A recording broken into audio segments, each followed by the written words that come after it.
तर नमस्कार, शिवानीज किचन मध्ये तुमचे स्वागत आहे। तर आपण आता जन्माष्टमी आहे, तर त्या जन्माष्टमीचा जो प्रसाद असतो तो सुंटवडा बनवायची प्रथा आहे। तर ती सुंटवडा बनवून जो आपला जन्माष्टमीचा उपवास असतो तो सोडला जातो। मग जेव्हा श्रीकृष्णाचा जन्म झाल्यानंतर जो सुंटवडा वाटायला असतो तो त्या सुंटवड्याची रेसिपी आपण आज पाहणार आहोत। तर त्यासाठी जे लागणारे साहित्य ते आपण आता पाहणार आहोत। हे एक वाटी खोबरं मी खिसून घेतलं आहे, त्यानंतर काजू बदाम घेतले आहेत, मनुके घेतले आहेत, ही सुंठ घेतली आहे, ही खारीक फोडून बारीक करून घेतली आहे, नंतर हे तीळ आहेत, खडी साखर आणि खसखस। तर हे जे सामग्री घेतली ते आपण गरम करून घेणार आहोत। तर आपण गॅस चालू करून कढई गरम करायला ठेवली।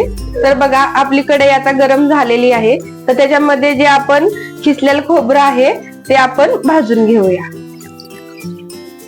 खोबरं असं व्यवस्थित असं भाजून घ्यायचं, जेणेकरून जे आपण खोबरं व्यवस्थित भाजल्याने जे आपला सुंटवडा आहे तो 1 महिना टिकतो आणि त्याचा वास वगैरे येत नाही। तर त्यासाठी आपण खोबरं असं गरम करून व्यवस्थित भाजून घ्यायचं।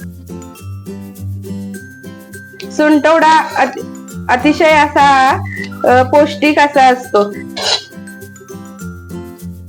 जरा गॅस स्लो करून असं खोबरं जे एकदम असं कडक असं व्यवस्थित भाजलं गेलं पाहिजे। तर आपलं खोबरं असं थोडस लालसर व्हायला लागले तर आपण ते आपलं खोबरं भाजलंय तर आपण ते काढून घेऊया।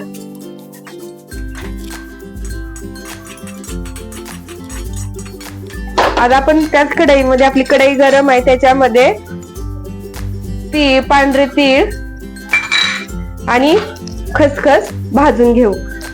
गॅस स्लो ठेवायचा, कारण हे जे तीळ आहेत ते असे तडतड उडतात आणि कढईच्या बाहेर येतात आणि खसखस पण ही बारीक असल्यामुळे करपू शकते। त्यामुळे गॅस असा, आपली कढई तर तापलेलीच आहे, त्यामुळे 2 मिनिटं असं परतून घ्यायचं आणि काढून घ्यायचं, नाहीतर जे तीळ आहे ते सगळे आपल्या कढईच्या बाहेर येतील। जो आपला जन्माष्टमीचा उपवास असतो, जेव्हा श्रीकृष्ण जन्म होता त्यानंतर जो सुंटवडा वाटतात, त्यासाठी आपण हा सुंटवडा बनवतो आहे प्रसाद म्हणून। सुंटवडा हा सगळ्यांच्याच घरी उपवास सोडण्यासाठी बनवला जातो।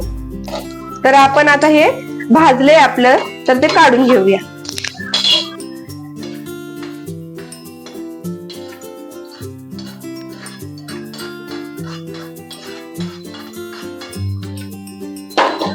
त्याच्यानंतर जी आपली खारीक आहे ती भाजून घेऊ। ही भाजून का जे जास्त काळ टिकतं आणि त्यातलं जे आतलं जे मॉइश्चर असतं ते निघून जातं आणि आपली खारीक जर आता पावसाळ्याचे दिवस चालू आहेत तर ती मऊ झालेली असते, जेणेकरून ती व्यवस्थित कडक होते आणि बारीकही होते। त्यासाठी आपण हे सगळं भाजून घेऊया।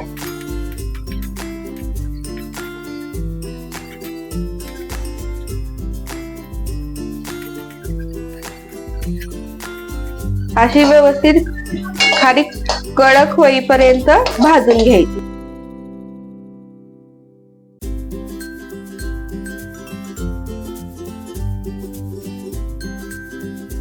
आता आपली अशी कडक झालेली आहे आणि भाजलेली आहे, तर ते आपण काढून घेऊ। त्याच्यानंतर काजू बदाम,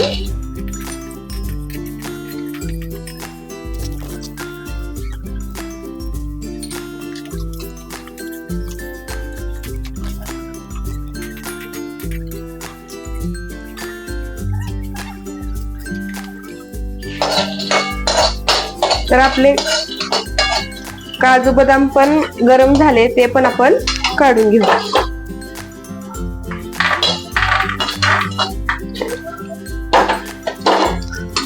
आधी 4-5 विलायची मी घेतलेल्या आहेत, त्या जरा गरम करून घ्यायच्या। गरम करून घेतल्याने विलायची आपली बारीक होते चांगली, म्हणून विलायची पण थोडीशी गरम करून घ्यायची।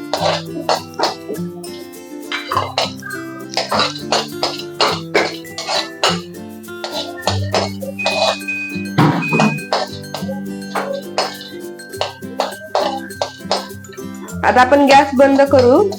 आपले जे सगळ्या वस्तू आहेत त्या सगळ्या भाजून घेतल्या, तर त्या 5 मिनिटं थंड करून घेऊया.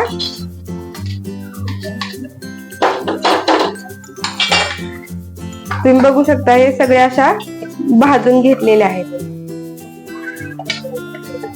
आता या 5 मिनिटं थंड झाल्या की आपण मिक्सर मध्ये वाटून घेणार आहोत.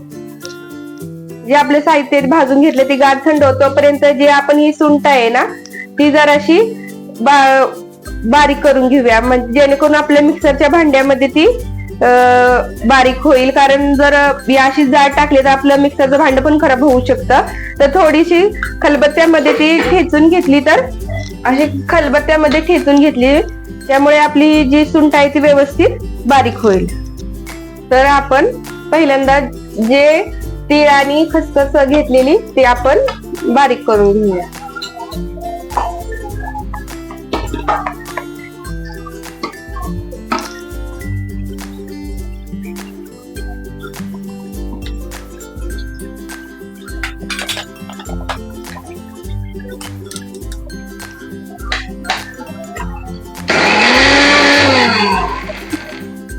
असं बारीक हे करून बंद चालू करून आपण बारीक करून घ्यायचं. बघा, जास्त पण बारीक करायचं नाही, जरा असं रवाळ असलं खायला छान लागतं. तर ते आपण काढून घेऊया.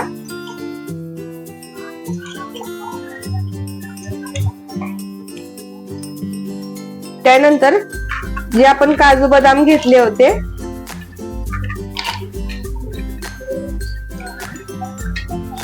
आणि विलायची ते सगळं आपण बारीक करून घेऊ.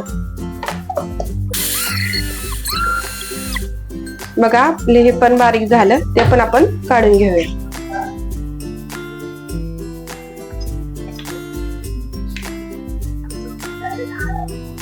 त्यानंतर आपली खारीक आहे ती वाटून घेऊ.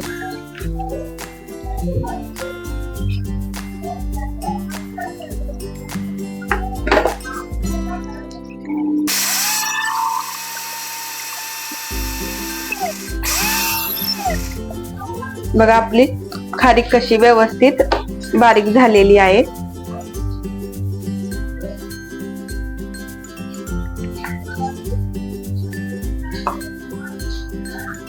आणि ही बारीक साखर आहे आणि त्याच्यातच आपण जे सुंठ आहे ती साखर आणि सुंठ बारीक करून घेऊया.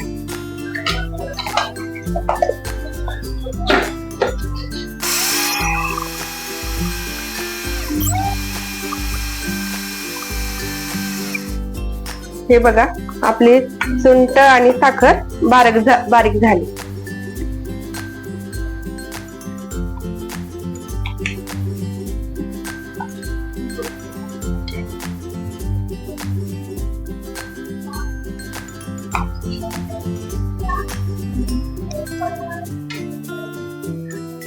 त्यानंतर खडी साखर बारीक करू.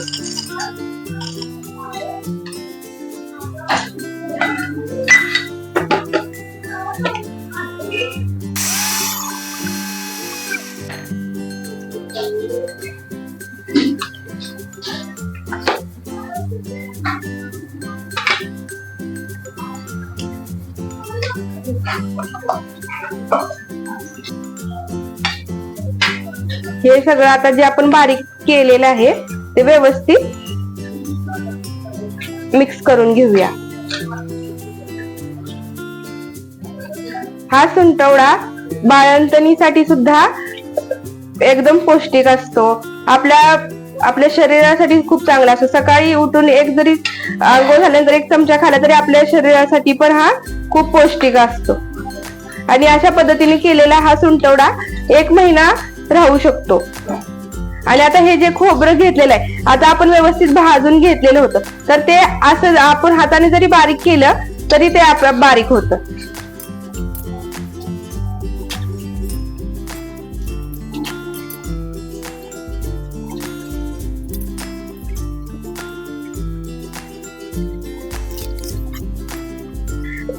मिक्सर मध्ये बारीक करण्यापेक्षा आपल्या हातानेच बारीक केले तर ह्याचं चव ही खूप छान लागते. आणि आता हे आपण मिक्स करून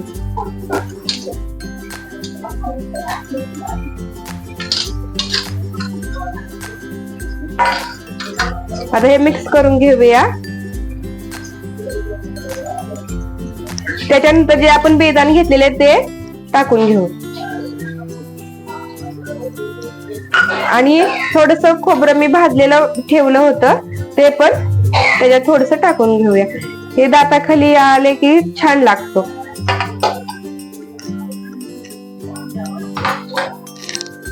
आता हे सगळं मिक्स करून घेऊ.